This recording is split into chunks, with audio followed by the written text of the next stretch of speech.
so good to see you again. This is Michelle, and again, I'm here with Mark Gibson from Encore Music Education Australia. Today, I'm going to ask Mark another very important questions like how does Encore Music Education system of learning differ from another music program? Michelle, great to be with you again. Thanks so much for the invitation. In our last discussion, you mentioned about the students being involved in the music that they play and how they internalise so many musical concepts and so many musical structures. And I suppose that really is the essence of Encore, and I suppose that really is how it's different to so many other methods. So many other methods focus initially and for great durations on the notation that's on the page.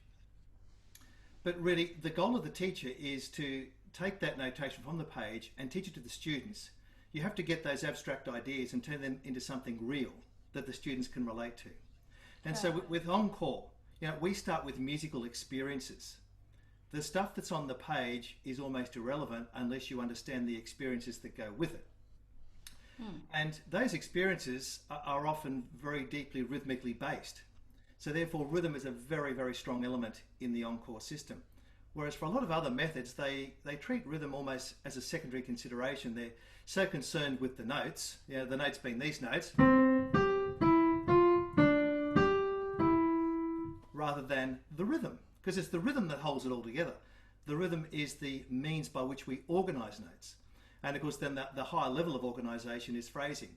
So really, if you marry rhythm and phrasing together, that really is the essence of music.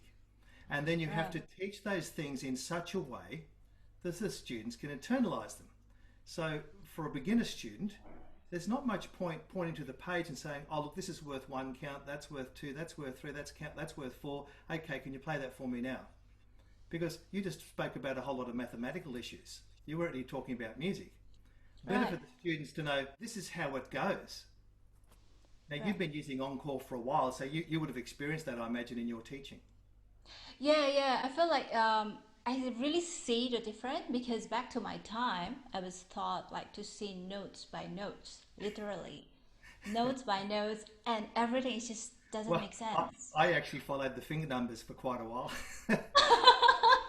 I didn't actually read the notes, and add to that, my older brother had also shown me how to play a number of pieces. And I think that's an important thing. So he'd shown me how to play pieces, which meant that I had a model. So the music meant something to me before I even had lessons. And this Right. whole idea of modeling, I think, is very important. So that the students need to know, well, how does it go? And Yep. and when I'm talking about musical experiences, there are so many ways to do it too. And I spoke about rhythm.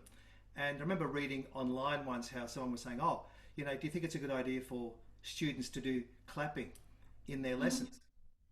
And I couldn't help thinking, well, clapping's just the beginning of it.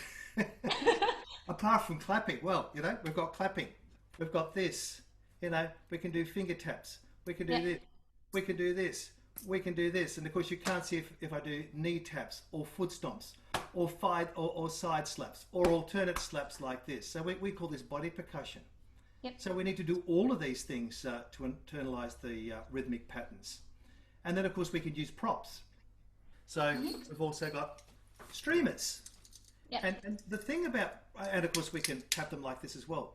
And the thing about props is that they actually make rhythm more tangible. So you can actually, Right. because not only can you hear it, but you can see it, you can feel it. And of course the props mean we get a stronger visual feel for rhythm. Because I think rhythm can be one of the most difficult concepts to teach. So look, there are our streamers, which I think you're familiar with. And of course, we use things such as rainbow rings, which Ah, are rainbow ring. yeah, rainbow rings are great. Parachutes probably a Yep. bit big for this video, I think, isn't it? And, and of course, having done this, we can also then we use percussion instruments. And this is before we've actually played a note on the instrument. The difference Yep. is we would do all of these things within the one lesson. So we're not going to do a whole lesson of just clapping or foot stomping and then a whole lesson of using props. We'll integrate everything into one lesson so that the students will hear how it goes, they'll feel how it goes, they'll explore the feeling further through using props and perhaps percussion instruments, and then we'll transfer all that information to the keyboard or the piano. Well, I see that's a very huge difference from what the traditional way to do it, like when we learn music, because I really notice with our children, when they don't go through all those process, like they really have a, a better sense of rhythm. Because I notice there's a lot of kids, like when we receive like students from other music school, like they learn to read the notes note by note, and then there's no such sense of rhythm. So when they play, it's not a song; it's just note, bum bum bum. That's it. There's no feel. Yes. That's that's exactly right. You you really have to get into the essence of what the music is all about. And look, that really is it. So look, Encore is all about getting on the inside of the music. I Right. feel as though too many people, when they learn music, they're actually on the outside looking in. They're not really part of the music. They're playing the notes, but they're not really involved in the music. And do they really understand what they're playing? Because you really want to teach students in such a way that they become musically intuitive. And when they become Right. musically intuitive, as they get into higher levels of music, you know what? You don't have to teach them so much because they just naturally do things. Yep. Yep. They just know how it works. So you have to give students experiences throughout their learning so that these experiences are then internalized and then they just become natural musicians. Yeah, yeah, that's so true. Like I really notice like with the children with a higher grade, when they have to interpret a song, it's just so much easier. Like back in my time again, like I really have to, oh, this is slur, this is how you have to move your hand. Like there's no like yeah, like you said, there's no like music intuition, like, oh, this is how I want to sing it, this is what I want to hear, this is what I expected to be played, like, so everything is just very um what is it, like very logical, very structured, but like it doesn't shapes any kind of music at Well, all. the notation is important. In fact, it's very important. But you need to also have a very clear understanding of the style and of the composer who wrote it because you have to actually Right. interpret that notation. And I think the mistake a lot of people make is they just look at the notation in isolation. So I think one of the best ways to instill this feeling of musical intuition and being part of the music is if the students have backing tracks or good recordings to play along to. Look, I mean, just to give an example, Kinabalu's Sunrise, when you play it with a backing track or with a fuller arrangement, the appreciation of the style is just so much greater. So here it is Right. playing it through our app, and of course I can make it faster or slower, and I can put it into different keys.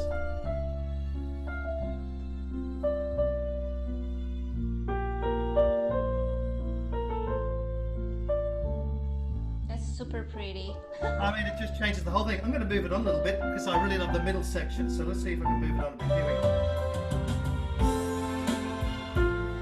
So often in performances, some students get soft too soon, or they don't follow through to the climax of the phrase and give us the climactic moment that we've been waiting for so long, and they tend to back off. And if you've got good recordings and good models, well, then that makes a huge difference. It's really, I think like Encore is really allowing the students to actually to analyze the whole thing and see the music as really as a big picture, not just like really small, tiny kind of stuff. So when they can see the big picture, they know how to interpret it. They know where the phrasing is. They know it's a two, two plus four, instead of just saying, oh, okay, this is just a phrase that I need to play. They get a terrific sense of duration. They just get a natural sense for phrasing. That they just know where it all works. And of course, this becomes so important if you're going to play in ensembles. And I know you're playing ensembles all the time. Yep. And it's so important. You have to know where you are in the piece. Yeah, I noticed a lot of band player like when they got lost, they really lost. Oh my god. That brings us to another point with our encore system. Is we do cover a whole range of styles. I'm not quite sure what we'd call the Kinabalu Sunrise style. It's sort of got a little bit of a feel like it could be out of a movie or something like that. But we've also got jazz styles. We look at classical music and not just classical in general, but we've got Baroque styles and Mozartian type styles. And if you give people a full variety of musical styles, they're just going to be so much more enriched, and they'll be Yep. so much more versatile in their music. So if I can take a conclusion, like really Encore is really allowing the students to actually experience the music itself instead of you learning the music as a knowledge and then you experience it, but it's not. It's like it's like the other way around. You experience it, and it's become like a really great knowledge for you. I've never heard anyone put it that way before, but you're absolutely spot on. And so with Encore, at the heart of it is the music. You know, it really Yep. is about music. You've really got to capture the essence of the music and make sure the music is all alive and uppermost in your goal setting. And the notes are just there to help you reproduce musical sounds. Okay, well that's really amazing. Like this is really gold.